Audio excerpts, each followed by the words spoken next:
Now that Season 7 of The Clone Wars is over, it's time to go back through every episode to pick out all the Easter eggs, connections, and references to other Star Wars stories. The season premiere, The Bad Batch, was originally planned to be part of Season 7 of the series and was planned back in 2012. The episodes were fully scripted, voiced, and animated up to the story reel stage, which were released online in 2015 after the series was initially cancelled. The planet Anaxes and the Republic base both appear in Star Wars Rebels. The planet has suffered some cataclysmic event which rips it apart, leaving the base floating in an asteroid belt. The Bad Batch's official squad name, Clone Force 99, is of course an homage to 99, a mutated clone from Season 3 of the series who sacrificed himself to save his home. While the Bad Batch all look different compared to regular clones, their heads are all remodeled variants of Rex's, and their eyes are nearly identical to normal clones. Each Bad Batch member has a skull icon on their armor, their unofficial logo.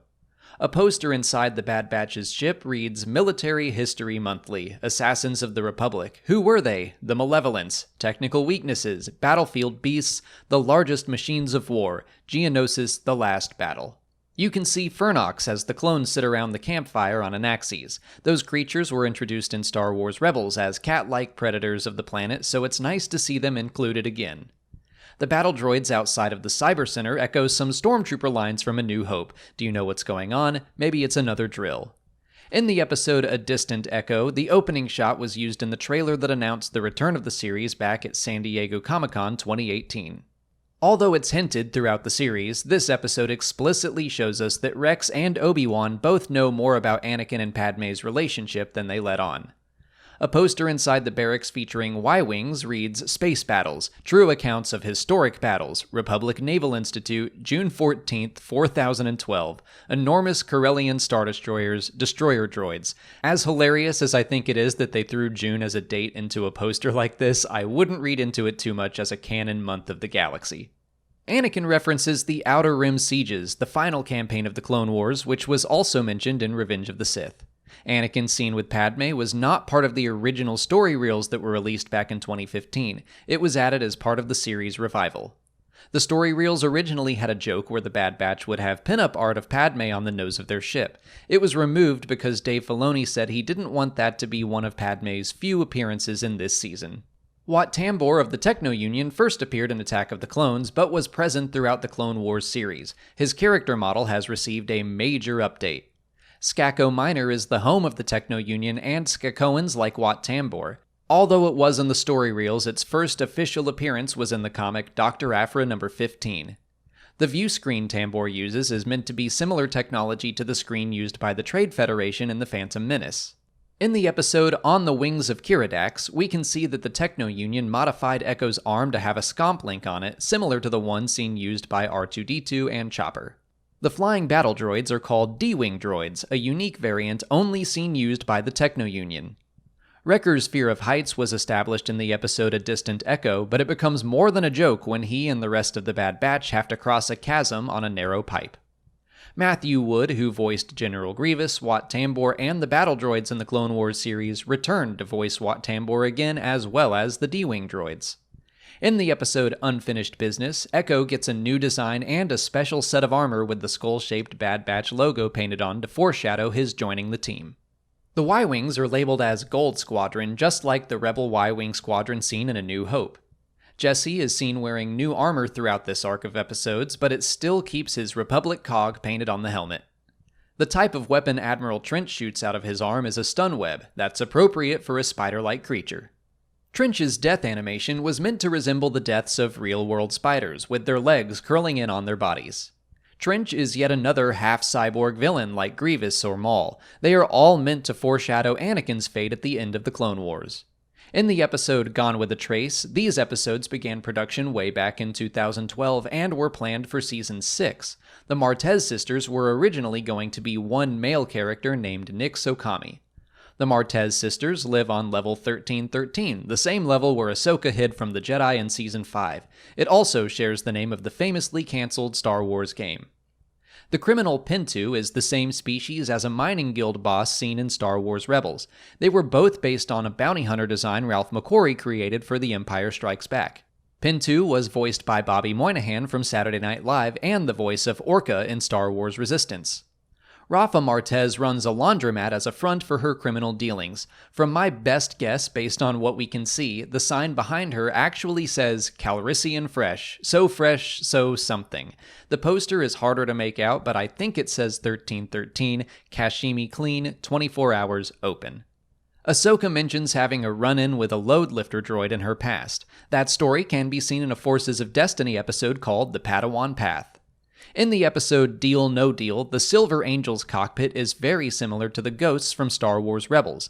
The Ghost borrowed the design after the Clone Wars was cancelled, but with the show's return came the ship's interior.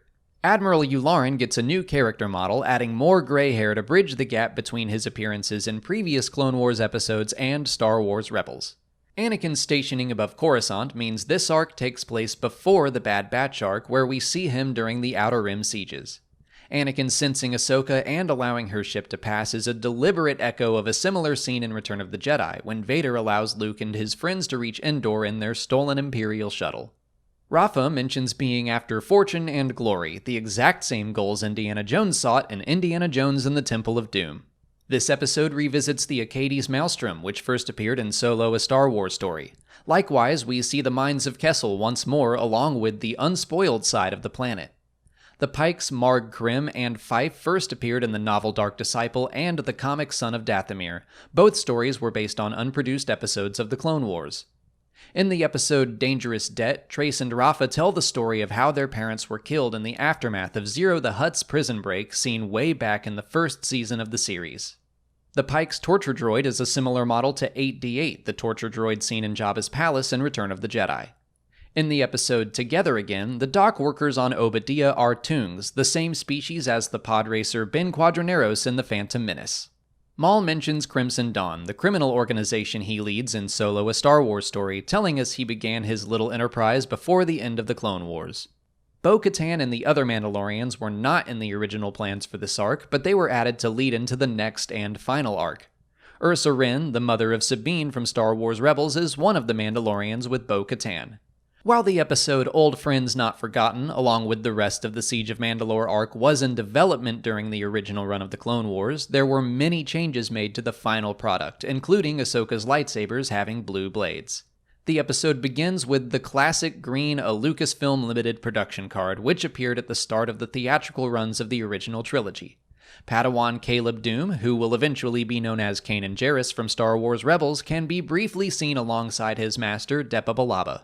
We learn that Ahsoka was not the first character to use the codename Fulcrum. Saw Gerrera also used it during the Clone Wars.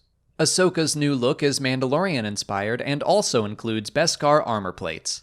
This episode starts immediately before the events of Revenge of the Sith, with Obi-Wan referencing the attack on Coruscant. Ahsoka also mentions this as the last time she saw Anakin in Star Wars Rebels. The internal production nickname for the red-armored Mandalorians was Maldalorians, a nickname that fans have since adopted. The Mandalorians Gar Saxon and Rook Kast both made their first appearance in the Son of Dathomir comics, which was based on unproduced episodes of the Clone Wars that tell us how Maul escaped the clutches of Darth Sidious. Gar Saxon also goes on to appear in Star Wars Rebels as the Imperial-sanctioned Viceroy of Mandalore. In the episode The Phantom Apprentice, Maul's interrogation of the clone Jesse is meant to be similar to the same kind of mind-reading Kylo Ren uses against Poe in The Force Awakens. The tunnels in Mandalore's sewer system are a reworking of assets used in Star Wars Rebels as the underground system of Lothal. Maul can be seen speaking to members of the Shadow Collective, a group which now includes Dryden Voss from Solo: A Star Wars Story.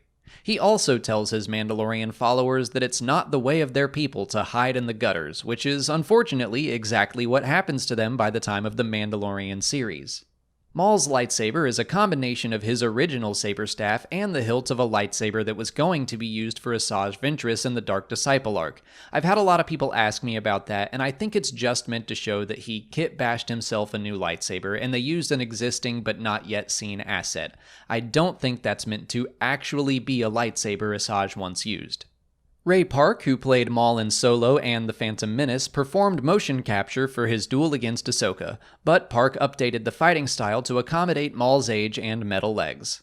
In the episode Shattered, we get to see more of a conversation between the Jedi Council that first took place in Revenge of the Sith. Ahsoka calls Maul's coffin-like holding cell impressive. I just think it's funny that she would refer to it with the same word that Vader uses when Luke escapes the carbonite chamber, since the cell shares many similarities with carbonite. You can also see a Mandalorian wielding a sword on the cell. That could be Tar Vizsla wielding the Darksaber, but we don't know right now. And Ursa Wren, the mother of Sabine Wren, shows up without her helmet for her final appearance in the series. Anakin's lines that are played from Revenge of the Sith when Ahsoka feels a tremor in the Force were created by using performances from both Hayden Christensen and Matt Lanter. Ian McDiarmid also voices Sidious, which is a first for the series.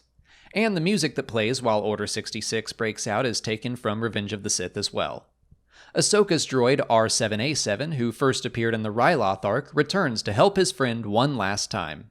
The droid Cheap is a C-1 model astromech droid similar to Chopper in Star Wars Rebels. His look was inspired by Ralph McQuarrie's concept art for R2-D2, which also informed Chopper's initial designs, and just like Chopper, Cheap is voiced by Dave Filoni. Ahsoka repeats "I am one with the Force and the Force is with me," first spoken by Chirrut in Rogue One. In the final episode, Victory and Death, Rex uses the stun setting on his blasters for the entirety of the episode. That's not a hidden detail or anything, but I think stun blasts were fired more in this one episode than they were used in the rest of the Star Wars timeline. The Venator Star Destroyer Ahsoka and Rex are on crash lands on a planet after hurtling through its atmosphere. I don't know if this was intentional or not, but it kind of mirrors Anakin's own experiences in Revenge of the Sith on the Invisible Hand, despite that happening alongside the first episode of the Siege of Mandalore arc. The clone helmets marking graves reminded me of the Stormtrooper helmets on Tatooine in The Mandalorian.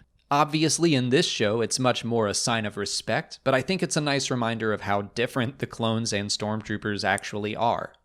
Ahsoka is wearing a robe in her final scene. It reminds me a lot of her look at the end of Star Wars Rebels, but instead of white, she's wearing a darker color. We're about to enter a dark time for the galaxy, the time of the Empire, and she just buried a bunch of her friends, so the more somber color is appropriate. When Vader comes to investigate the crash site, a convor can be seen flying overhead. I assume that's Morai, whose nature is still not fully known to us, but she very likely has some relationship with the daughter, perhaps as some sort of spirit animal afterlife for the being that gave her life to save Ahsoka back in the Mortis arc. It's also just kind of a reminder of everything that happened on Mortis, and Vader is looking up at a symbol of the vision that he forgot, the vision that, of course, came true. As he looks up, you can see his eye through his helmet. I see that as a reminder that Anakin is still buried deep inside that suit, but it's also kind of a callback to the fact that you can see David Prowse's eyes in some shots of A New Hope. And that's everything for today. I'm sure there are more out there that I missed, so let me know what you caught that I didn't include in the comments. My list is a combination of stuff I noticed and some behind-the-scenes facts listed on the episode guides for each episode over on StarWars.com. They have a lot of great information on those guides, so I'll link to them if you want to check them out for yourselves. If you haven't already, please like this video, subscribe to the channel, follow us on Twitter, Instagram, and Facebook, and consider checking out our Patreon page.